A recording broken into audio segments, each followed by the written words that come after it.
Assalamualaikum warahmatullahi wabarakatuh. Bismillah, alhamdulillah, wassalatu wassalamu ala rasulillah, amma ba'd. Apa kabar anak-anak? Sehat semuanya ya? Alhamdulillah, Bapak juga sehat. Semoga anak-anakku semua juga sehat dan baik-baik saja. Amin, amin, ya rabbal alamin. Oke anak-anakku, sebelum kita belajar, marilah kita berdoa terlebih dahulu. A'udzu billahi minasy syaithanir rajim. Bismillahirrahmanirrahim. Rabbi zidni ilman nafi'a warzuqni fahman wasi'a. Amin ya rabbal alamin. Anak-anakku, sekarang kita akan mempelajari tentang qada dan qadar. Pada pelajaran 7 ini, kita harus faham apakah itu qada dan apakah itu qadar. Apakah di antara kalian ada yang sudah tahu? Baiklah, sekarang kita akan memulai tentang mengimani qada dan qadar. Sekarang apa arti qada? Qada adalah ketentuan yang datang dari Allah Subhanahu wa ta'ala. Bila Allah Subhanahu wa ta'ala berkehendak menciptakan sesuatu, maka tak akan ada yang bisa menghalanginya. Sebab Allah berkuasa untuk menciptakan segala sesuatu. Segala sesuatu yang ada di langit dan di bumi adalah atas kehendak Allah Subhanahu wa ta'ala. Semuanya bukan ada secara kebetulan, melainkan ada penciptanya. Dia itu adalah Allah Subhanahu wa ta'ala, pencipta langit dan bumi dan semua isinya. Itulah arti mengimani qada. Allah Subhanahu wa ta'ala berfirman dalam surah Al-Baqarah ayat 117. A'udzu billahi minasy syaithanir rajim. Bismillahirrahmanirrahim. Badi'us samawati wal ard. وَإِذَا قَضَى أَمْرًا فَإِنَّمَا يَقُولُ لَهُ كُن فَيَكُونُ, yang artinya Allah pencipta langit dan bumi, dan bila Dia berkehendak untuk menciptakan sesuatu, maka cukuplah Dia hanya mengatakan kepadanya, jadilah, lalu jadilah ia. Al-Quran, Surah Al-Baqarah, ayat 117. Jadi kesimpulannya anak-anak, qada adalah ketentuan yang datang dari Allah Subhanahu wa ta'ala. Sebelum segala sesuatu itu terjadi, itulah qada. Jadi, kalau segala sesuatu itu sudah ditentukan, akan tetapi belum terjadi, maka itu disebut dengan qada. Kemudian semua ketentuan Allah Subhanahu wa ta'ala itu sudah ada dari zaman azali, yaitu zaman sebelum adanya zaman.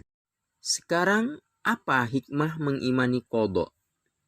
Hikmahnya yang pertama, mengimani Allah Subhanahu wa ta'ala adalah pencipta segala sesuatu. Yang kedua, mengimani bahwa Allah Subhanahu wa ta'ala itu maha kuasa dan maha berkehendak. Yang ketiga, yaitu mengimani kehendak Allah Subhanahu wa ta'ala tidak bisa dicegah oleh siapapun. Bagi siswa yang mengimani qadha akan menyadari bahwa kewajiban belajar adalah ketetapan dari Allah, sehingga dia akan belajar sungguh-sungguh. Sekarang, apa itu arti qadar? Qadar adalah ukuran atau batasan dari Allah Subhanahu wa ta'ala. Akan tetapi, qadar masih bisa diubah melalui usaha atau ikhtiar manusia. Apa itu ikhtiar? Ikhtiar tak lain adalah usaha yang dilakukan manusia agar segala kebutuhan dalam hidup mereka bisa terpenuhi, tentu dengan cara yang baik dan halal. Misalnya, agar seorang siswa menjadi juara kelas, maka usaha yang harus dilakukannya yaitu belajar yang tekun. Selain belajar, siswa harus rajin berdoa, sebab segiat apapun usaha yang dilakukan agar keinginan tercapai, kita tak boleh mengabaikan doa. Dengan begitu, akan sejalan antara usaha siswa dengan doa yang dia panjatkan kepada Allah Subhanahu wa ta'ala.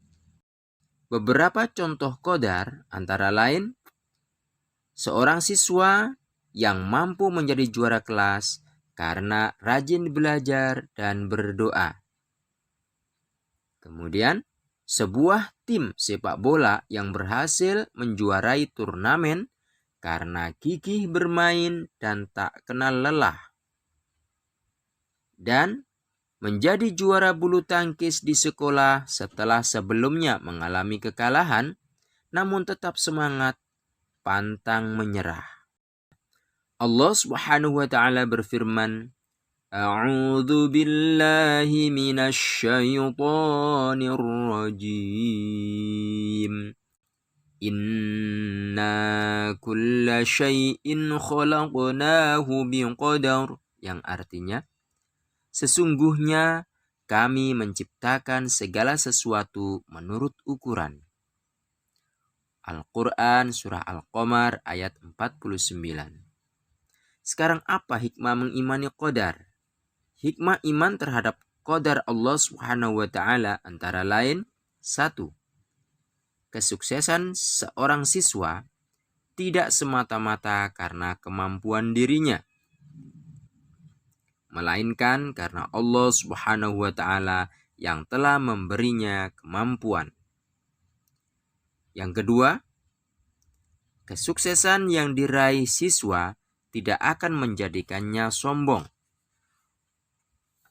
Yang ketiga, siswa bisa menghargai kemampuan teman yang lebih rendah dari dirinya. Yang keempat, menerima keputusan dari Allah Subhanahu wa ta'ala dan tidak akan putus asa. Yang kelima, mendorong siswa untuk terus berusaha meningkatkan kemampuan.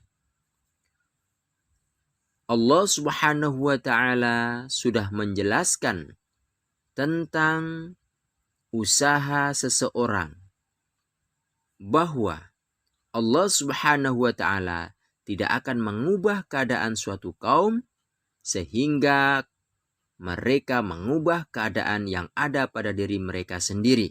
Jadi manusia harus berusaha. Allah Subhanahu wa ta'ala berfirman dalam Al-Quran Surah Ar-Ra'd ayat 11, A'udzu billahi minasyaitonir rajim. Innallaha la yughayyiru ma biqaumin hatta yughayyiru ma bi anfusihim. وَإِذَا أَرَادَ اللَّهُ بِقَوْمٍ سُوءًا فَلَا مَرَدَّ لَهُ وَمَا لَهُم مِّن دُونِهِ مِن وَالٍ. Shadaqallahul azim, yang artinya, sesungguhnya Allah tidak mengubah keadaan suatu kaum hingga mereka mengubah keadaan yang ada pada diri mereka sendiri. Apabila Allah menghendaki keburukan terhadap suatu kaum, maka tak ada yang dapat menolaknya. Maha benar Allah dengan segala firman-Nya. Anak-anakku yang Bapak sayangi dan Bapak cintai, hikmah iman pada qada dan qadar antara lain disebutkan dalam Al-Quran surah Al-Hadid ayat 22. A'udzu billahi minasyaitonir rajim. ما أصاب من مصيبة في الأرض ولا في أنفسكم إلا في كتاب من قبل أن نبرأها إن ذلك على الله يسير, yang artinya, tiada suatu bencana pun yang menimpa di bumi dan tidak pula pada dirimu sendiri, melainkan telah tertulis dalam kitab Lauhul Mahfuz sebelum kami menciptakannya. Sesungguhnya yang demikian itu adalah mudah bagi Allah Subhanahu wa ta'ala.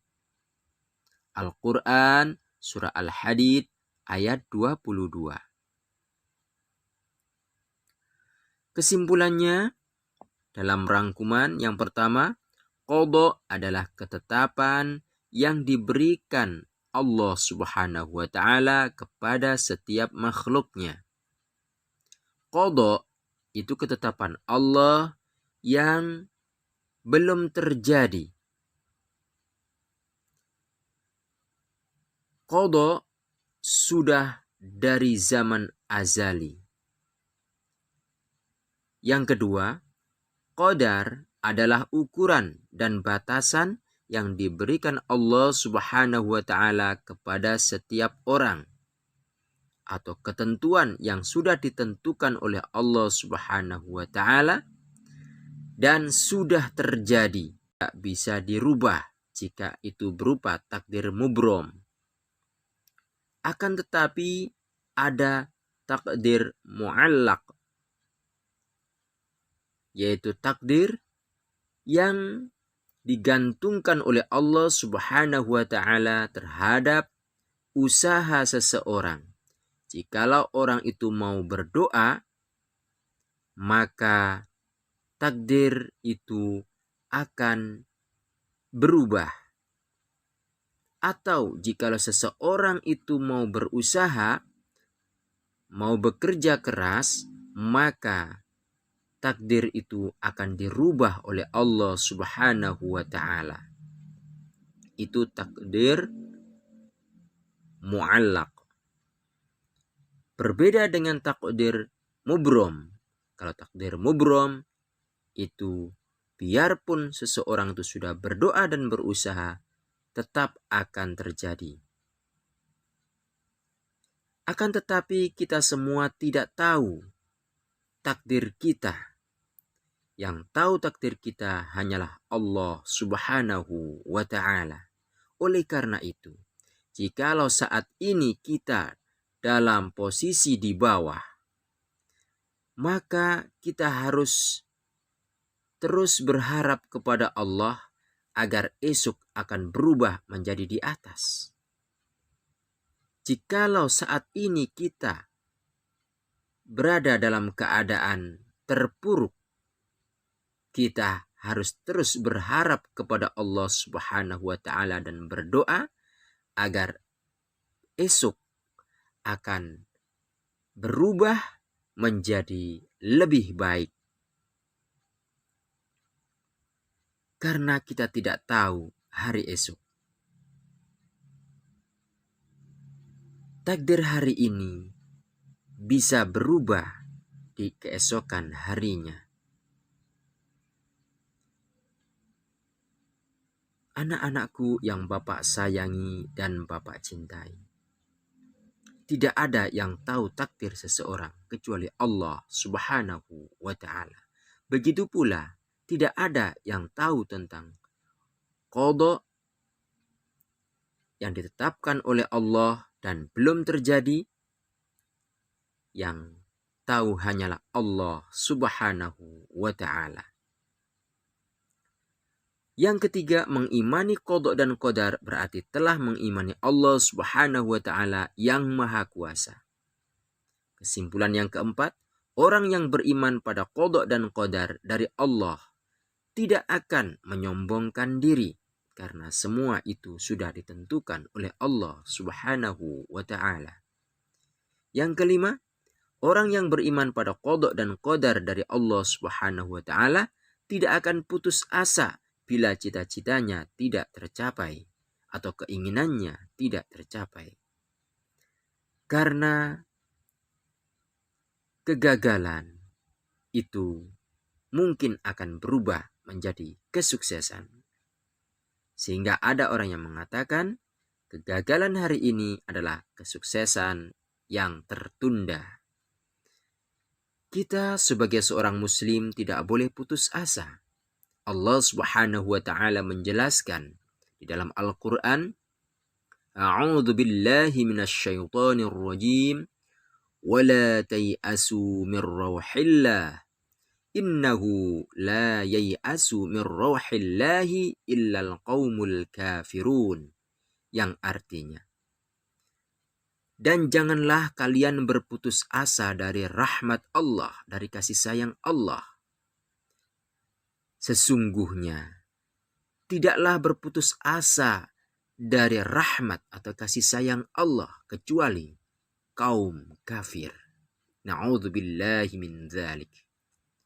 Demikianlah anak-anakku yang bisa Bapak sampaikan pada kesempatan kali ini.